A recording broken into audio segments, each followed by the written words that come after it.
Hi there, it's Lindsay from ASAP Admin and Kick-Ass Biz and Productivity Tips. Welcome to this webinar on Save Time So You Can Work Less. It's going to last around 30 minutes and there'll be a link to some bonus material at the end that you can download. So let's dive in and get started. So who am I? Well, I'm Lindsay, as I've already mentioned. I'm mum to 3 boys, aged 6, 3 and nearly 1.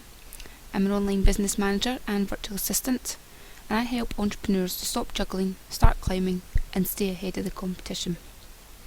Now in today's webinar, I'm going to cover 7 steps that will help you.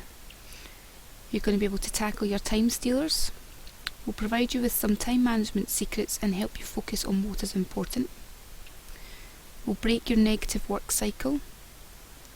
You're going to feel more in control of your life and have a healthy work-life balance, and you will increase your profit potential. Now we're all rushed off our feet nowadays. That's just how the 21st century life goes. We multitask at home, at work, while we're running errands and on our mobile devices. And sometimes that's all at once. Now in fact, if you once worked in a workplace and you now work from home, you may find that you seem to have more activity, confusion, chaos and responsibility piled on your plate than ever, leaving you somewhat stressed and bewildered. Now you thought working at home was supposed to save you time, wasn't it? There was no commute, you could work in your pyjamas, you could save money on travelling and clothing, and save money on your childcare fees. And one of the worst things about being so busy, whether it's working from home or in the workplace, is that you're always feeling rushed, stressed, overwhelmed, tired or hyper, or sometimes even both. And that's just for starters. You might want to add some others to the list, such as frustrated, irritated, depressed, and a whole host more. If this sounds like your life, then you're overdue for a change. And the only way that you're going to get the time that you need is to make it yourself.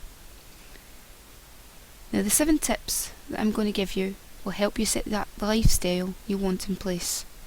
And even if you only manage to incorporate 3 or 4 of them, then you're going to feel a whole lot better about life and yourself. So let's take a look at step 1.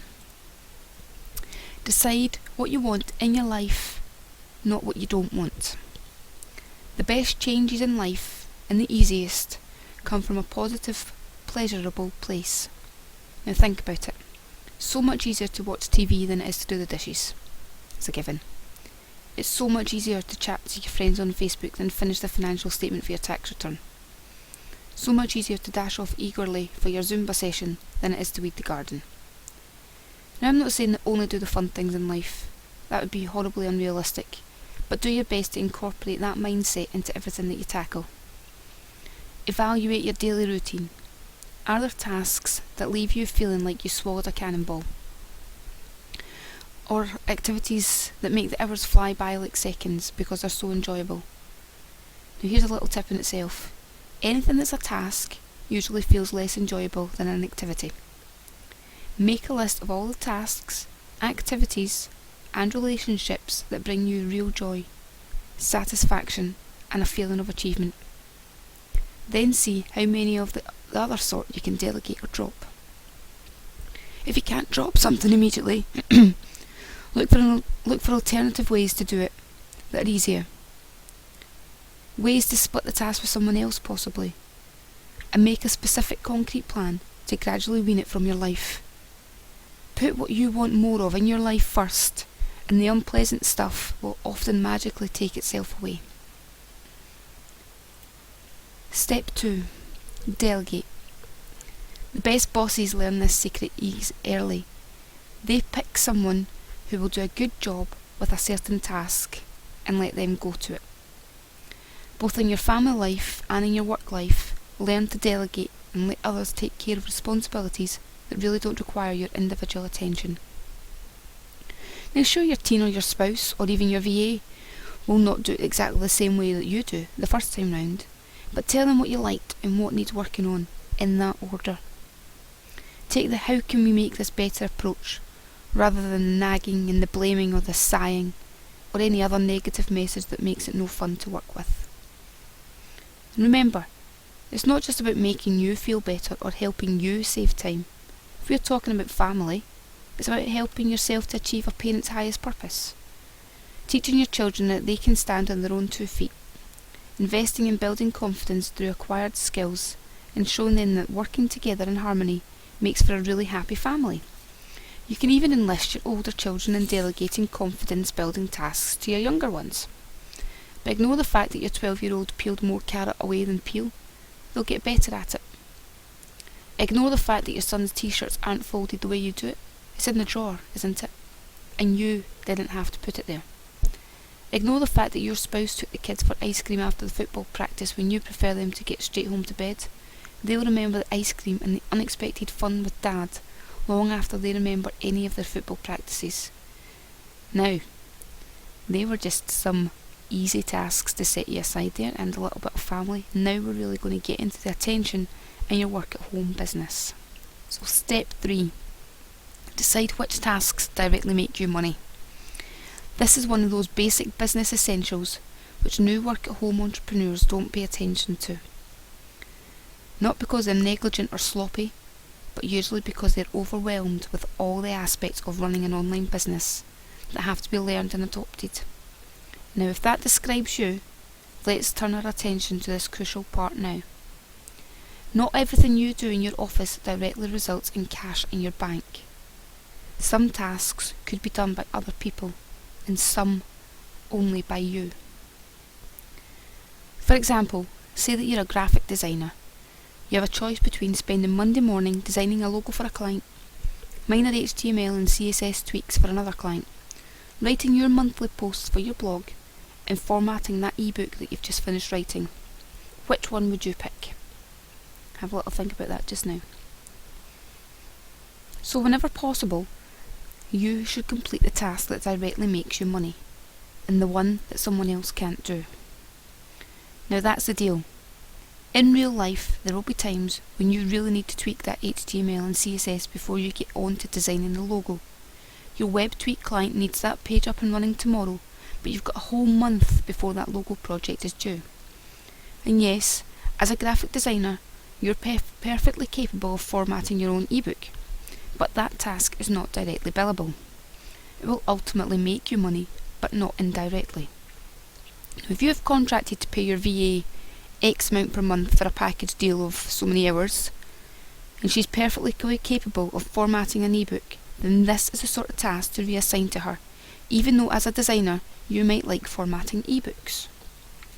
Now with this task delegated, you're going to be free to concentrate on and complete the logo project in record time. This is going to free you up to add another new project this month that's going to bring in additional revenue. Finally, remember to deduct your VA's time from the amount that you bring in. What you're looking for is to be ahead of at least 30% profit-wise. Step 4. Stick to the set hours as your minimum work time. Even if you can only be sure of 3 hours per day, work those 3 hours every day, as if you're going to be in an external workplace.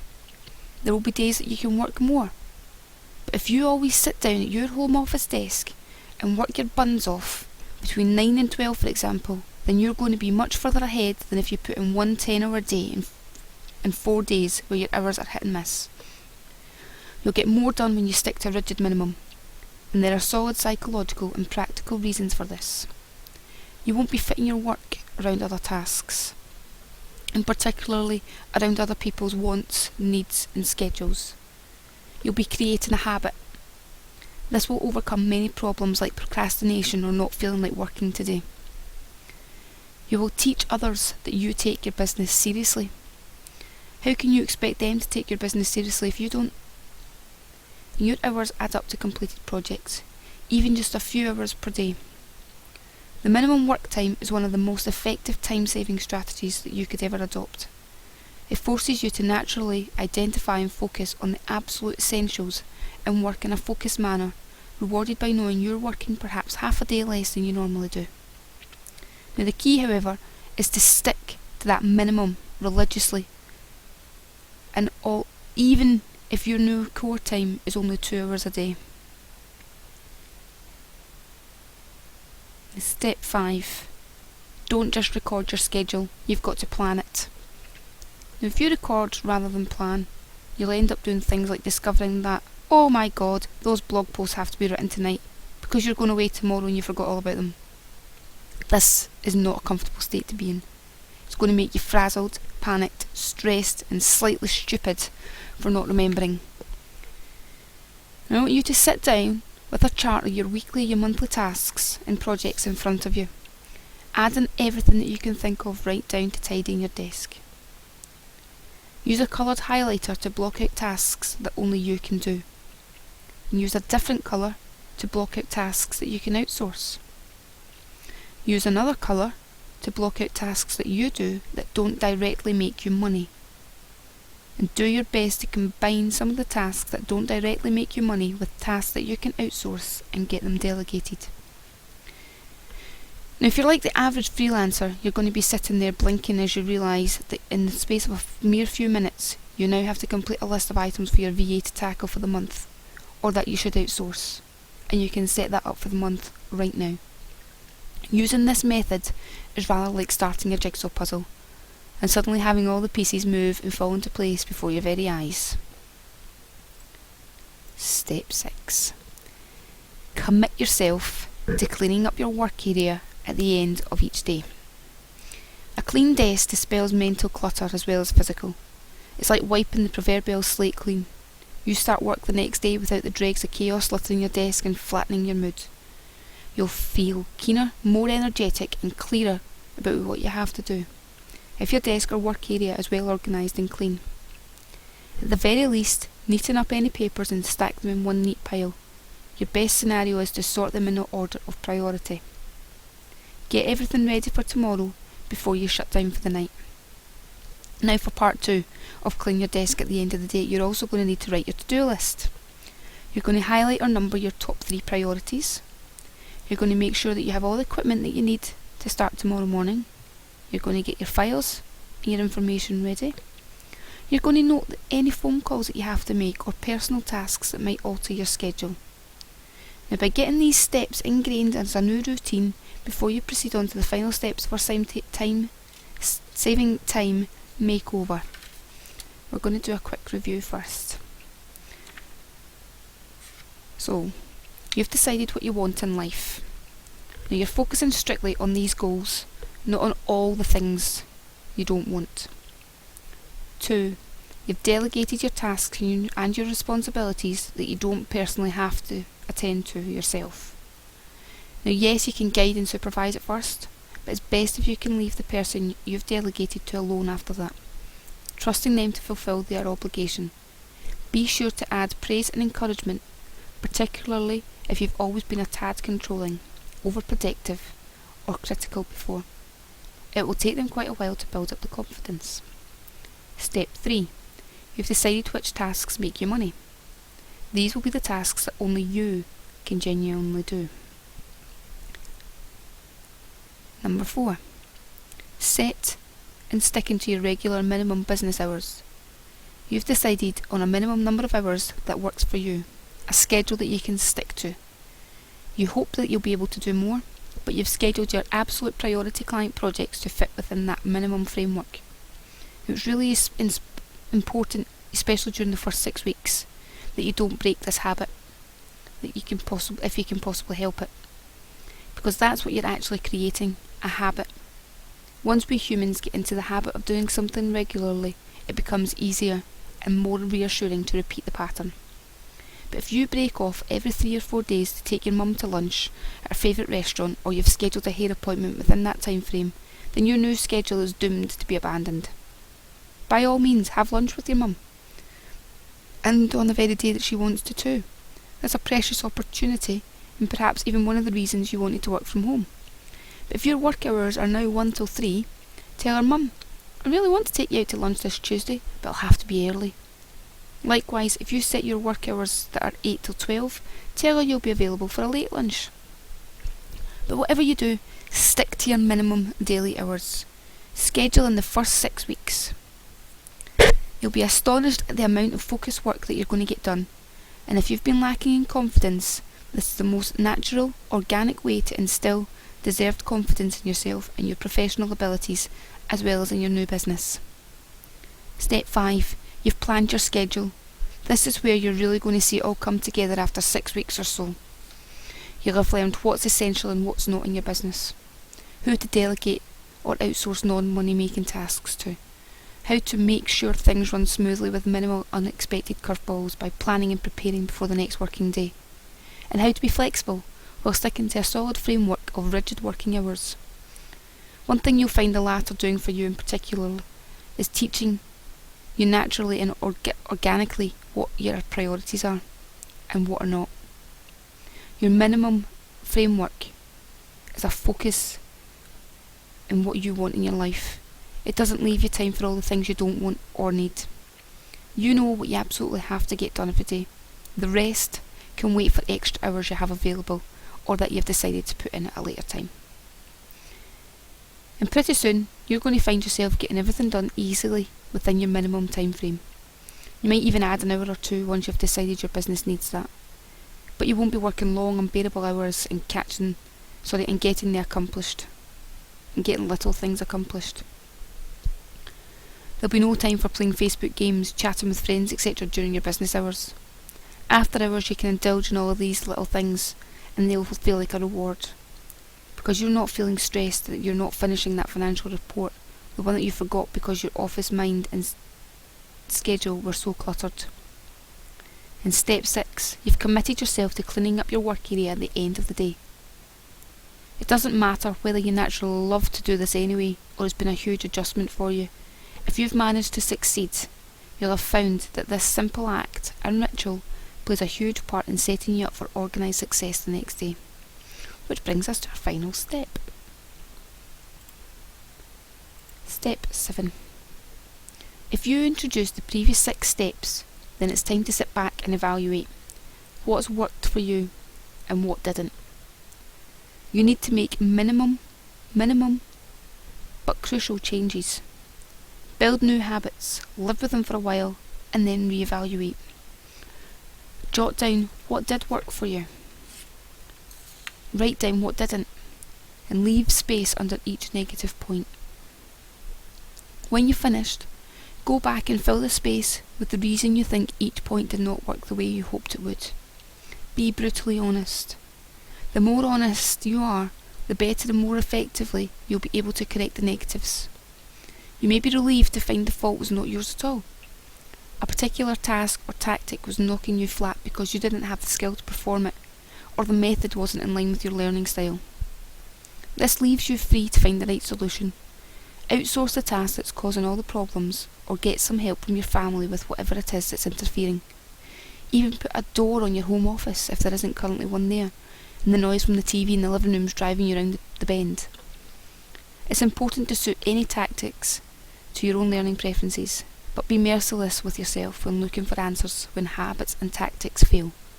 Excuses will not make you feel better about yourself, and they'll cloak the real problem so that you never do tackle it and achieve that win that you want.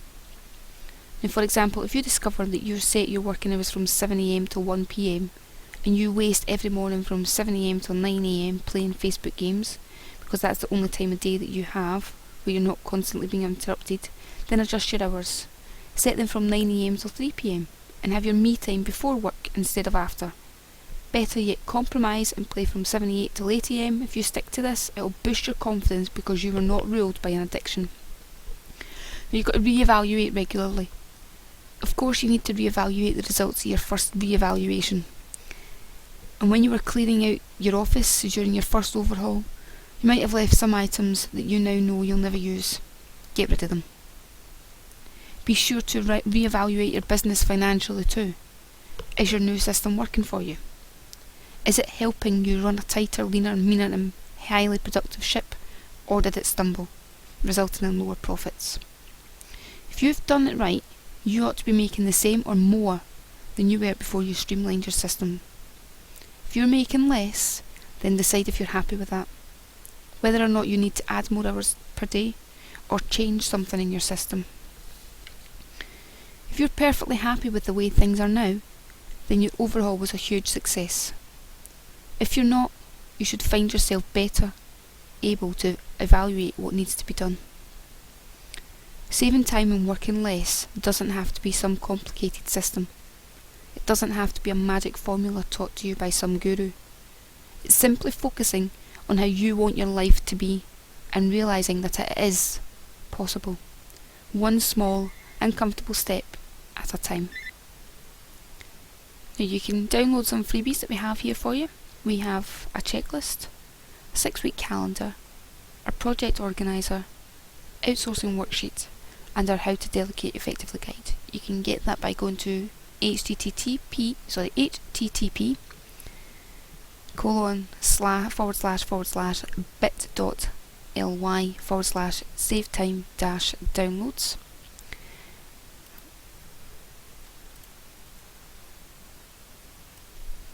Now our 6-week calendar is the most important download that you'll have here.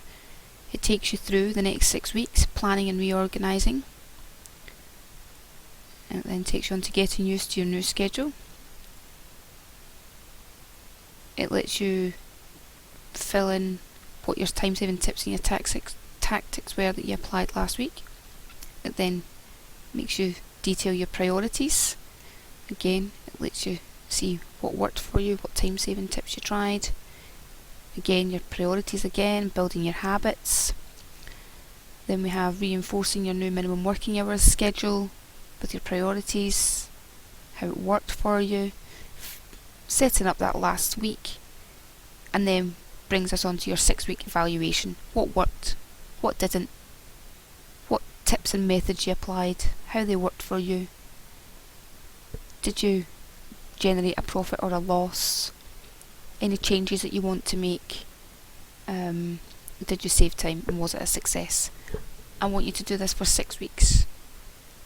And then I want you to reevaluate again 6 weeks later and see where you're at. Make sure you post how you're going in the Kick-Ass Biz group. I'd love to see how things are going for you. And I'll see you in the group with any questions that you have. Thank you.